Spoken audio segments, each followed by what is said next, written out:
On June 6, 1944, the world held its breath. The largest amphibious invasion in history was underway.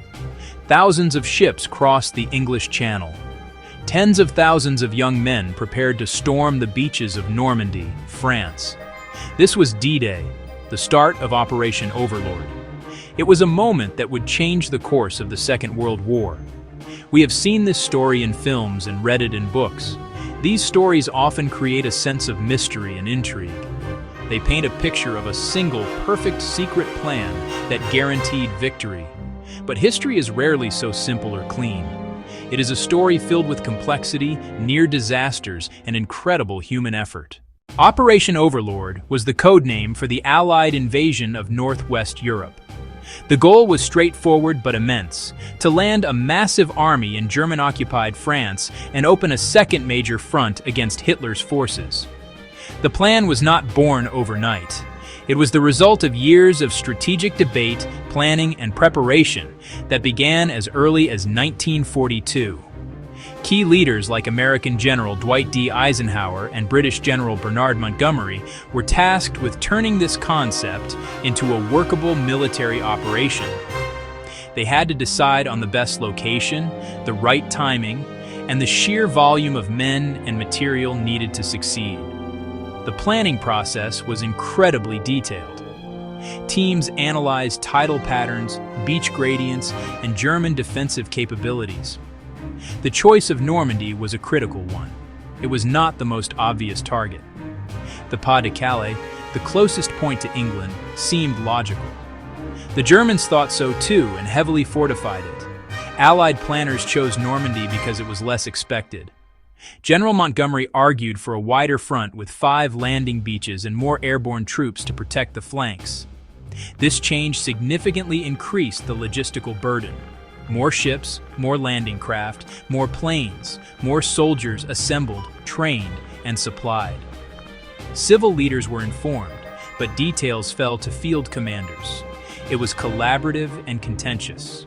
The final blueprint coordinated naval, air, and ground forces from multiple nations with precise timings: bombardments, air raids, seaborne and airborne landings. The success of Operation Overlord depended on more than just brute force.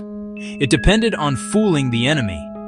The Allies created a massive deception plan codenamed Operation Bodyguard to mislead the German High Command about location and timing.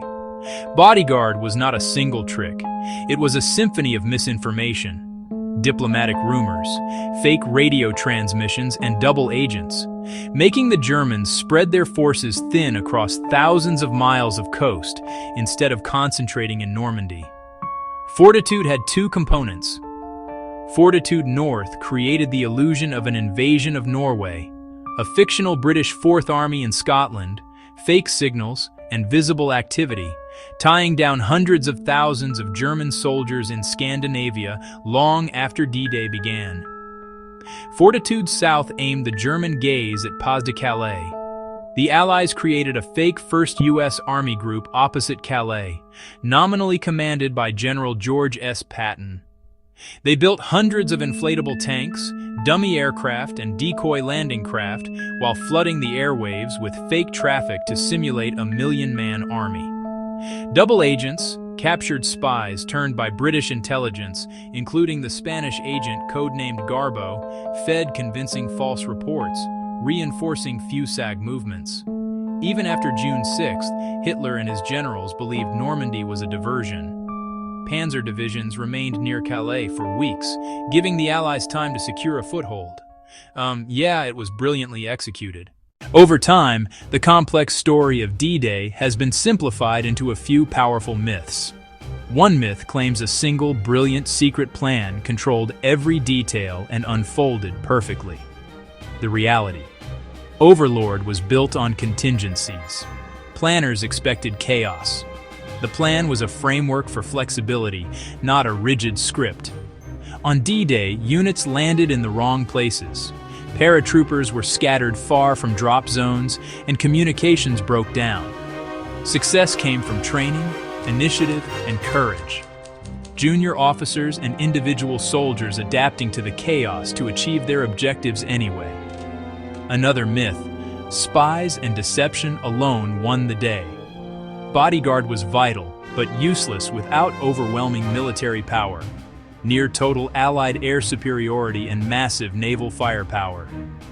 Deception created a window of opportunity, but soldiers, sailors, and airmen had to fight through that window. The French resistance is sometimes mythologized as paralyzing the German response. In reality, they were incredibly brave and vital. Over 1,000 acts of sabotage around D-Day. But a supplement to, not a substitute for, Allied armies. Finally, the Germans were not unaware. They expected an invasion in summer 1944 and built the Atlantic Wall.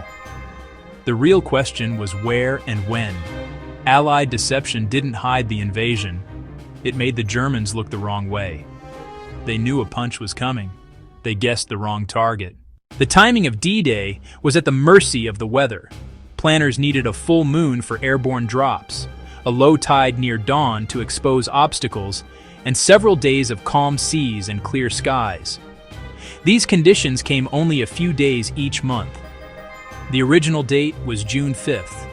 A massive storm swept into the channel. High winds, rough seas, low cloud, disastrous for landings, bombers, and fighter cover. Faced with this forecast, Eisenhower made one of the war's hardest calls, a 24-hour postponement. Tension rose aboard packed ships as secrecy risks increased by the hour. Chief meteorologist James Stagg identified a small temporary break. Roughly 36 hours of marginal but acceptable conditions starting the morning of June 6th. It was a huge gamble. If wrong, catastrophe. After conferring with commanders, Eisenhower simply said, "Okay, let's go." German forecasters with less data didn't see the window and believed the storm would persist. Many commanders relaxed their guard or left for war games. This fluke of weather, and the courage to exploit it, handed the Allies a small but crucial edge on D-Day. While deception and bravery draw headlines, the invasion rested on logistics and intelligence. The logistical scale defies comprehension, transporting and supplying millions of men. Beyond soldiers and guns, millions of gallons of fuel, rounds of ammunition, thousands of tons of food, and vast medical stocks. Codenamed Operation Bolero, this buildup turned southern England into a single gigantic base. With ports like Cherbourg defended or wrecked, the Allies brought their own. Mulberry harbors, concrete caissons, and floating roadways built in Britain, towed across and assembled off Normandy. An engineering marvel sustaining a steady flow of supplies. Intelligence was the other engine. Code breakers at Bletchley Park broke Enigma, reading secret German radio traffic. Codenamed Ultra, this intelligence revealed troop strengths, defenses, and, crucially, confirmed the deception's success. Hitler expected the main attack at Pas-de-Calais. Ultra let planners fine-tune and act with confidence. It pinpointed panzer divisions so Allied air power could hit them en route to Normandy. D-Day's secret weapon was logistics plus intelligence, methodical work by planners, engineers, code breakers, and factory workers. Without them, courage on the beaches would have meant nothing. Allied industrial and intellectual might tip the scales. In the end, Operation Overlord was a stunning success, but it came at a terrible cost. The fighting in Normandy was brutal and bloody, with high casualties on both sides. Myths simplify this complexity. A lone spy, a perfect plan, a single clever trick. But the facts tell a different story. The invasion succeeded not because of one secret, but because of many factors. Meticulous planning, brilliant deception, industrial might, superior intelligence, and incredible bravery amid chaos. Operation Bodyguard convinced the Germans to defend the wrong place at the wrong time, while a courageous bet on a narrow weather window gave the invasion a fighting chance. Unglamorous but essential logistics and code breaking provided the operation's backbone. No single element was the key. The plan wasn't perfect, Many things went wrong, but it was robust enough to withstand the friction and fog of war. This is not a tale of simple heroes and fools. German soldiers were largely well-trained, well-equipped, and determined. Allied victory was not inevitable. It was earned through overwhelming preparation and a willingness to commit vast resources, by leaders who accepted immense risks, and by ordinary soldiers who found extraordinary courage on Omaha, Utah, Gold, Juno, and Sword. History's truth is complex, messier, and more instructive.